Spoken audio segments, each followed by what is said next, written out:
Fleischmann worked for Streicher's arch enemy, Mayor Hermann Luppe. And in this attack, Streicher accused Fleischmann of having stolen socks from the quartermaster during the First World War. And this accusation eventually went to court. Now, in the detailed examination, it was proven that Fleischmann had not indeed stolen the alleged socks, but other things did come to light. Now, although Julius Streicher was fined 900 marks for his false allegation, many other less savoury elements of Fleischmann's character were brought to light. And so Streicher's theory that whatever happens, something will stick, was proven in some way to be correct. Now, there are those who believe that the NSDAP had actually been responsible for the fire at the Reichstag, and that the Nazis were simply using it for political means. In fact, at the Nuremberg trial in 1946, Goering himself said that no one knows more about the Reichstag fire than I, because it is I that started it. Later, of course, he denied this statement. Speer placed his department at the disposal of the Wehrmacht, and among Speer's innovations were quick reaction squads to construct roads or clear away debris. Of course, before long, these units would be used to clear bomb sites. Now, as the war progressed, initially there were great German successes to celebrate, and Hitler insisted that Speer should join him on his historic visit to Paris. In 1937, Goebbels began an intense affair with a Czech actress, Lida Barova. But Magda complained to Hitler, who was an arch-conservative in sexual matters, who was also fond of Magda and the Goebbels' young children. He ordered Goebbels to break off his affair. Goebbels offered his resignation, which Hitler refused. On the 15th of October 1937, Goebbels attempted suicide. A furious Hitler then ordered Himmler to remove Barova from Germany, and she was deported to Czechoslovakia. These events embarrassed Hitler and the party and severely damaged Goebbels' standing with Hitler. And his zeal in furthering Hitler's anti-Semitic agenda was, in part, an effort to restore his reputation.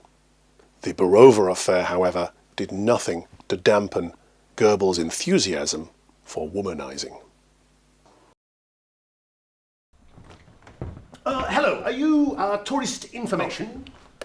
Yes, sir. How can I help? Very man. Well, I'm trying to get to York. Oh, very good, sir. And how are you travelling?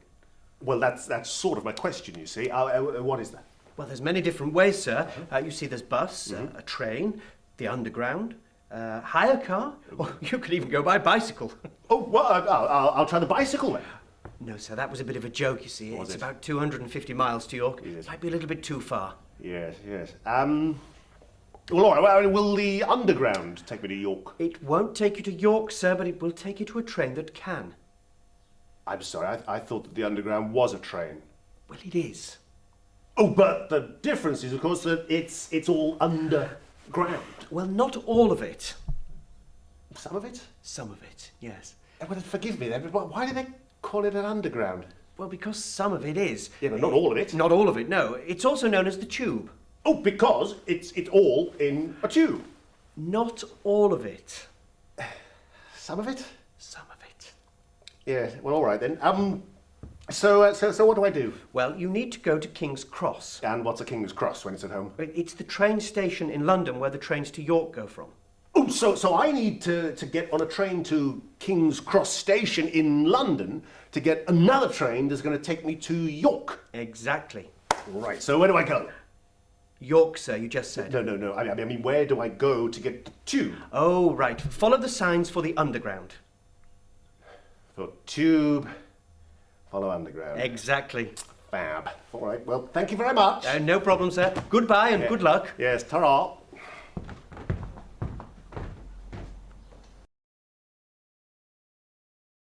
This is Europe, and England is part of the United Kingdom of Great Britain and Northern Ireland. Now, it shares its borders to the north with Scotland, and to the west with the Principality of Wales, and over here is island. Otherwise, it's entirely surrounded by water, making it an island. Not to be confused with island, of course. Collectively, they like to be known as British, but generally people prefer to be known by the individual country's name. For example, the Scots in Scotland, the Welsh in Wales, Irish in Ireland, and of course in England, the English. So, as you can see, the word make has several different pronunciations depending on where you are in the country. Up here in Newcastle, the word make is pronounced milk, whereas down here in Middlesbrough, the same word is pronounced mac. Now here in Hull, the same word make is actually pronounced mech. As you can see, in only 120 miles, that really is some quite considerable variance in pronunciation. Now, if we venture even further south, 200 miles to London, then the same word make is actually pronounced Mike. And that's only 200 miles south of the other words. It's really quite a considerable difference, only a simple word like make.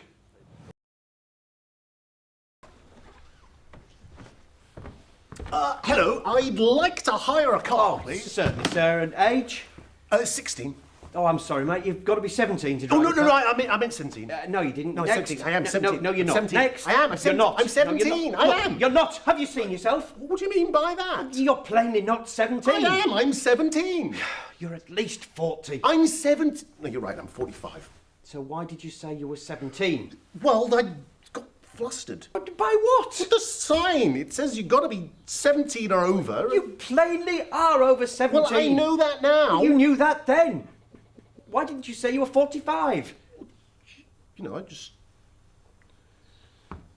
Embarrassed. Embarrassed? What, embarrassed by being old enough to drive? I forgot. You forgot. You forgot you were 45. I'm not very good with numbers. Plainly not, if you didn't know that 45 was a bigger number than 17. I mean, you don't have to be the chief cashier at Tesco's to work that one out now, do you? Well, then how come you turned me away? Because you said you were 16. Yeah, but you said it was obvious that I looked over 40. That's immaterial. You said you were 16. I asked you how old you were, and you said 16. I mean, I can't go around making road safety judgments based on how I think somebody looks. I mean, imagine how embarrassing that could be.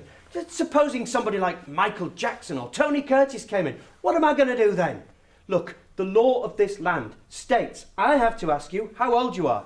You said you were 16, which is too young to drive a car in England. End of story. Next! Ask me again. No, I won't. Next. Ask me again. No. Go on. No. Go on. No. Go on. No. Go on. Oh! Please. How old are you? How old do I look? Oh, get out. Get out. Go. Get out. Out.